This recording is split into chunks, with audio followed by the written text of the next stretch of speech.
All right. Hi again. It's James Brandenburg. I'm the chair for Arkansas Backcountry Hunters and Anglers. We're here at the Pack Rat with Rick Spicer, who's another board member with us here in Arkansas.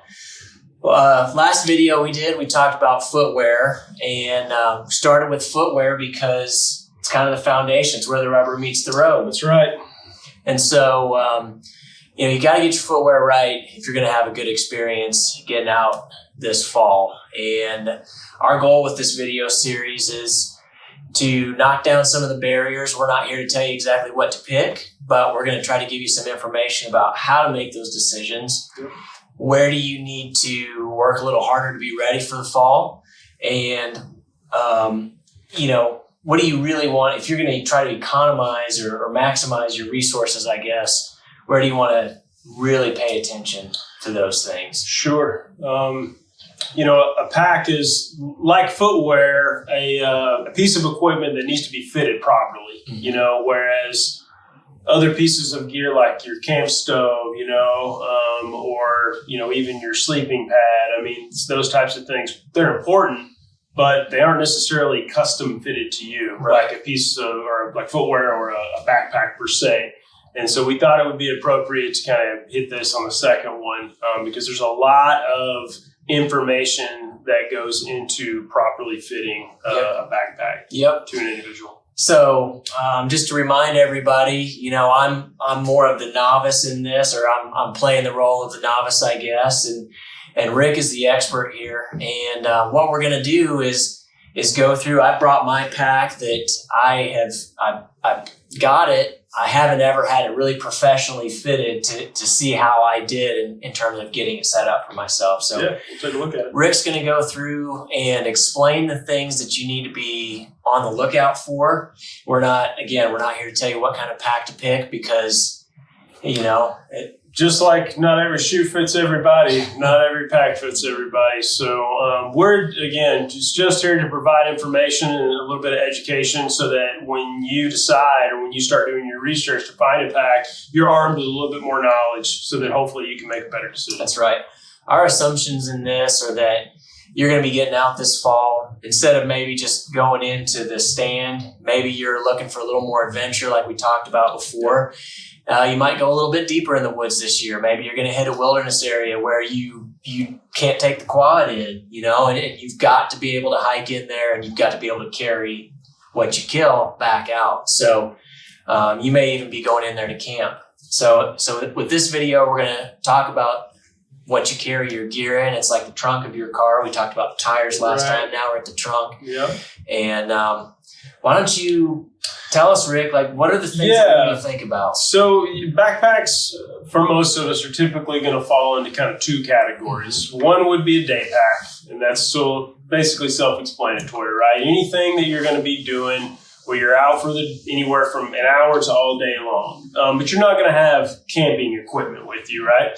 The second category would be a backcountry or overnight pack, Volumes in those are typically going to be, and again, this is ballpark. Everybody's different in terms of the amount of gear we carry with us.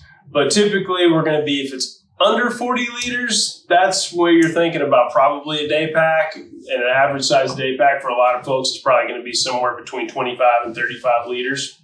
But if you're a minimalist person, you may be able to go with much less than that. For overnight use, typically you're going to be 40 liters and up. 60 and 70 liters are very common, and even bigger, if you're going to be going out for longer. The good thing is that the information that I'm going to share with you translates into both of those packs. It's just that the overnight or more expedition style packs are going to have more fit features on them that you may not necessarily need in a day pack, because you're not going to be carrying this big a load, at least not going in. You may be coming out. Yeah, coming out heavy. That's right? what we're trying to do. Yeah, that's the end goal, right? And so even though it seems like, I'm only carrying 15 pounds in this day pack, what's the big deal? It's like, well, hopefully it's going to be a big deal. You get a deer, get a bear, whatever it is, and you got to get that critter out of the woods. Yep. And so, don't skimp. I guess my point here is, even if it is a day pack or something like that, don't skimp on fit, because when you really need it to fit good, is when you really need it to fit good, if you've got a lot of weight in it. And so I'm just going to give you some pointers on the things that you should know when you go into a shop, or if you're having a conversation with a manufacturer on a website or something like that, so that you can be educated and hopefully get the best fit out of the backpack possible. Yep. So I think the best thing to do, we're going to stand up here, and I'm just going to basically familiarize everybody with some anatomy that you need to be aware of on your own body, so that you know where the pack is supposed to fit and kind of terminology. So I'll use James as my example here. And so the first thing that we need to identify is the torso length on an individual. And what the torso length is its measurement from the 7th cervical vertebra in your neck down to the point where the boniest part of your hip bone right here, that's the iliac crest of your hip. And so linearly, that distance from that vertebra down to that layer on the side is your torso length. And with some help, you can get somebody to measure that just with a tape measure, or you can go to a shop and actually get someone with a fit tool to measure that for you. But that gives you a baseline, so that when you're having a conversation with somebody about what pack is appropriate and what size you might need, you've got your torso length. Average torso lengths for adult males are probably going to run anywhere from 18 to 21 inches. Obviously, it can vary, but those are pretty common. And so we want to familiarize ourselves with those areas, so that you know where everything is supposed to go when you start to size the pack. So let's actually grab your pack frame, James. All right. And we're just going to he's got his pack stripped down so that we can kind of see it without the bag on it and everything. And we're just going to basically fit this thing to him. The first piece of advice I'd give you is make sure that all the straps are loose on the pack. So we're going to start with the straps at the waist belt in front. Make sure that you've got plenty of those. You're not sort of struggling to squeeze and get them tight on you. Then the shoulder straps here, just grab those and lift them up to make sure that those are nice and loose. Same thing with the sternum strap that goes across your chest. And then finally, these load lifter straps on top. This is a really key component on a good backpack. In my opinion, even a good quality day pack should really have the load lifters on them, specifically if you are going to be, carrying meat out at some point. Because if you don't have these, that load is just going to be kind of on your back, and it's just going to literally like a monkey on your back. Like it's pulling you back, pulling you away, and you need something to pull it back up towards you and kind of get that pack to pull into your back. So, got the pack all opened up. I'm going to have James put this on. And what we want to do during the fit process is start at the bottom and work our way up. So in this case, we want to find the middle part of the pad here, and we want to put that on that iliac crest on his side. So I'm going to have him grab those pads, pull them forward so that they're matched up nicely. And in this case, he's got a little bit of webbing. You can see right there, these two black pieces. So right in the center of that webbing on this particular hip belt would be a good place to try to center that hip bone on there. But once he gets that into a good spot, go ahead and buckle the waist belt buckles in front of you. And then turn around so they can face you real quick. Okay. And so, go ahead. That's okay. Let's get that untwisted real quick. And there's a lot of different types of buckles on the market, but one thing I've seen people struggle with is they'll grab these things and they try to pull them apart. So do that for me real quick. Just grab those. And it's really hard to get appropriate pressure on the buckle if you try to do it that way. So one thing that you can do that really kind of helps out is if you take this hand and put it on your side right there, grab this hand, come to the alternate buckle and go across. You get a whole lot more leverage when you do that way. Yeah. And it's almost easier you can almost overdo it too much if you want. But if you put that hand on your side, take your opposing hand and come across, you can get a whole lot more pressure than you can simply by pulling those buckles apart if you've got that type of buckle. You can go ahead and do that with your second buckle there. And when you're ready, kind of turn back around after that feels comfortable. But before we kind of move up, we want to make sure that the hip belt feels like it's in a comfortable position. After that, I think I got it. It's just Feeling okay? yeah. Okay, cool. So now that we've located that hip belt, we're going to move up to the shoulder straps next. And what I'm going to have him do is grab the tails that are on the shoulder strap, and he's going to pull down and slightly back behind him towards me. So that way. Yeah, that way, exactly. And we're going to get all the slack out of those. And while you're doing that, it's not a bad idea to take your shoulders and just lift them up slightly as you do it. Because if you're pulling down and your shoulders are down too, it may put in almost like too much of the weight and the padding directly on top of your shoulders. And the whole goal here is to keep a good ratio of the weight on your hips, right? I usually like to look for somewhere around like an 80-20. Some people like as much as they can get on their hip bones. Other people like a little more on their shoulder. A lot of it has to do with how you're built, to what's comfortable for you. And the good thing is you can kind of tweak the pack to adjust it. Okay. So down and back like that. that. Just about like that. Yep. And when you get good contact right here, that's kind of what we're looking for. And the key thing that I'll talk about here is there's a seam on most backpacks where the shoulder strap is sewn to the harness. And where that seam is, typically you want that to hit about the top of the scapula on somebody. See that okay? Mm-hmm. Yep. Okay. And so if that's hitting right here, then you ought to be pretty close. Again, if it's a guy who's got a barrel chest, real big shoulders, he's going to be slightly different than a guy who's leaner, that type of thing. So, that's just a ballpark measurement, but that's a good place to start, is put that seam at the top of the scapula. So we've gone from the hip belt up to the shoulder harness, and then next one we're going to do are these load lifters. Now, there is a tendency for people to over-tighten these and just crank down on them as hard as you can. And really, this is all about pulling the load firmly into your back. And you don't want to pull it really any more than you have to, because you can get an unnatural rise back here and kind of a funky angle going on if you over-tension these straps. So what I want you to do, James, is just reach up and find those tails. And the way that I recommend people so that they don't over tighten them is don't grip them like with your fist. Just take a couple of fingers, either two to three fingers, and pull forward firmly. And you'll kind of pull down and forward slightly, and you'll feel all that pressure come into your back. And these are really key. I mean, any good backpack is going to have good load lifter straps on it. And what you should get here is kind of about a 45-degree angle. If you see this coming down really steep, there's a buckle right here on the front, and this can be adjusted so that, in other words, if I'll tilt you back that way, if this buckle was too far back, you can see this really steep angle right here. That would mean that that's too steep. Or if it were up too straight, going almost horizontally, that would be too much. But when he pulls this down, if we have a nice 45, that's starting to look pretty good. So this pack frame is fitted pretty well to him. And then finally, the other one, if you'll kind of face the camera all the way forward, is going to be the chest strap that's right in front. And that's really personal preference. The main piece of advice I give people is when they buckle that thing down, before you buckle it, take a deep breath of air. And then buckle it, pull it tight, and then exhale.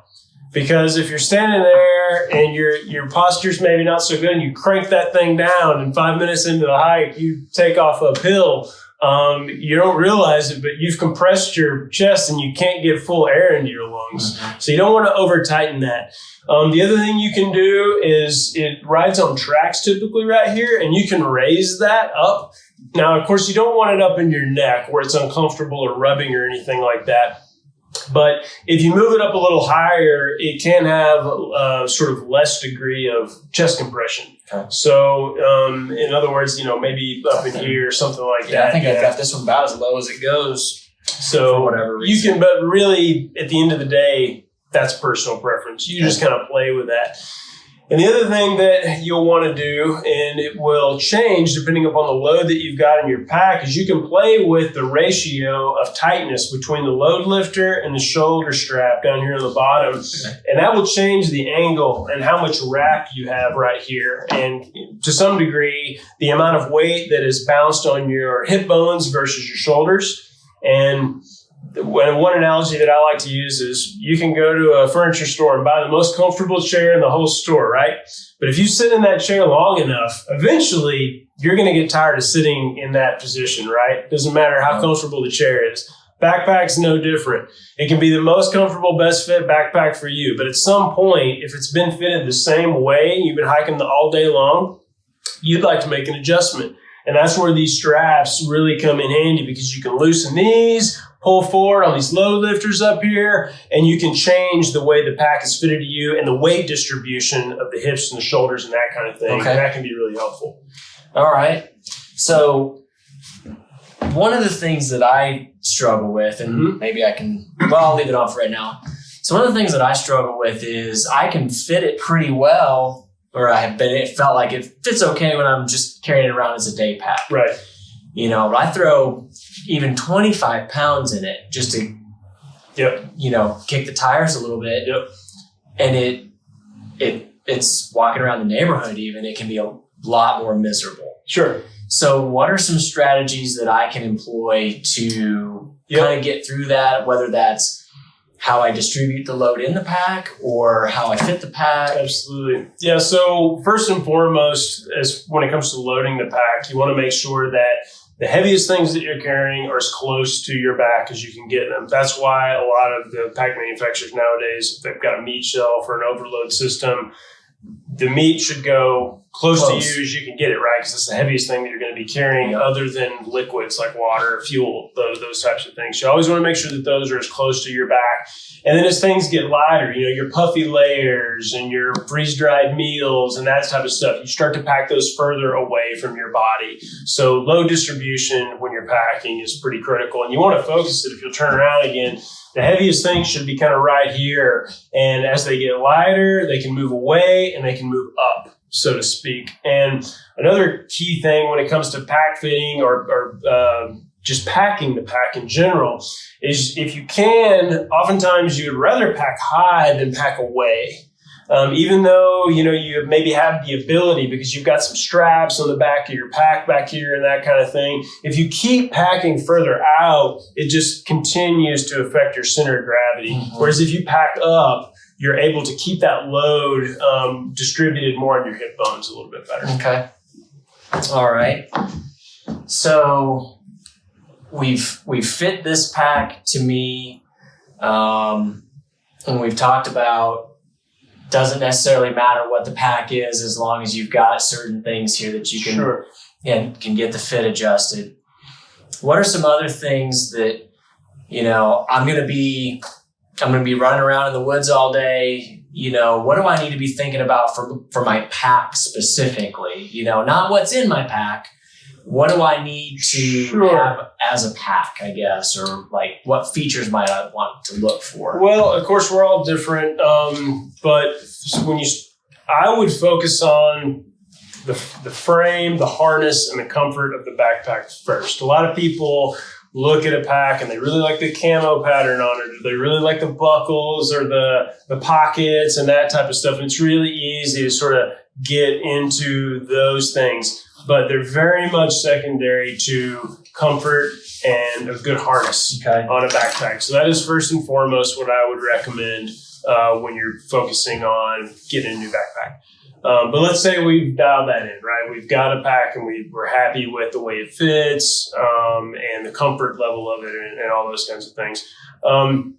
From there, you've just got to start asking yourself, like, how much equipment am I going to have with me? Am I carrying a bow, a rifle, both at different seasons and that kind of thing? And what type of basically compression system and attachment system that the pack can provide. Okay. Having said that, the more bells and whistles you add to the backpack, the heavier the backpack becomes, right? And, you don't... One thing, and across the board, I tell people this when they're getting ready for, backpack trips and stuff like that, you don't want to get into a situation where you're saying, I'll get that just in case. Or I'll, just in case. Though that phrase is the enemy to the lightweight backcountry traveler. I'm the classic just in case. Yeah, because, a skilled backcountry traveler, has enough experience to know what they need and what they don't need. for a given time of year and a different type of terrain and environment, right? Okay. But having said that, we're all different, and some people there's just certain needs and kind of creature comforts that they're going to want to have. Some people are like, I'm going to carry a 4-inch sleeping pad with me. I don't care what anybody says. I'm going to sleep good at night, and I'm not going to argue with that person because sleep's important, right? Yep. But there are other places, like, do you really need that 3-pot cook set, right? What are you going to do with all those back there? We need to be able to boil water and move on. So, find places where you can eliminate things. And that's not only in other equipment that you're filling the pack with, but in the pack itself. If the pack has got extra features on it, whether it's a meat shelf or compression straps or extra pockets or a way to carry trekking poles or whatever, that's all fine if you can justify it based on your use. The other thing that I'll mention about packs is there's simply not one pack that kind of does everything. It's just like if you're a paddler, you're not going to use the same boat on a whitewater river that you are on a lake. What makes it good at one thing makes it not so good at another. And packs have some of that going on as well. Okay. And so just be aware that, the situation may dictate to some degree the best choice when it comes to the piece of equipment. I probably don't want to haul a big heavy duty multi-day backpacking pack around with me just for the day, right? Mm-hmm. And if I try to make that day pack by tying a bunch of crap onto the outside of it work for my 3-4 day, backcountry whitetail hunt or whatever, it's also probably not going to get the job done very well. So, sometimes it does pay to sort of buy something, that's specific for your use to some degree. Anyway. Okay. Yeah. And I think we probably talked about this, but it's important to get that pack in enough time where you can take it for a dry run and kind of, make sure that you can, like what I've been doing is I'll load it up and yes, I put all this stuff on and I go walk around my neighborhood and, my neighbors are kind of like, well, what's he doing in his camo hiking around the neighborhood? But I mean, it's way easier for me to get home from across the street than it is from across the state. Sure. If I have some kind of an issue or a fit issue or whatever. So I think we'd recommend that. Absolutely. I mean, the place, and just like footwear, again, I think that's kind of what we picked this for the second one. The time and place to start working out the details in your backpack are not the week you're about to go hunting, right? It's now. It's summertime, when you've got time to make adjustments, do gear customizations and things of that nature, if need be, so that you can sort out all those details so that when you're hunting, you can focus on hunting and not on why your backpack's hurting. Yep. So. Well, I think that's a pretty good place to wrap this one up. Cool. We hope you'll stick around and join us in our next video. We've still got several topics to cover that we feel like are going to be just essential things that if you're new to backcountry hunting, there'll be topics that you want to know about.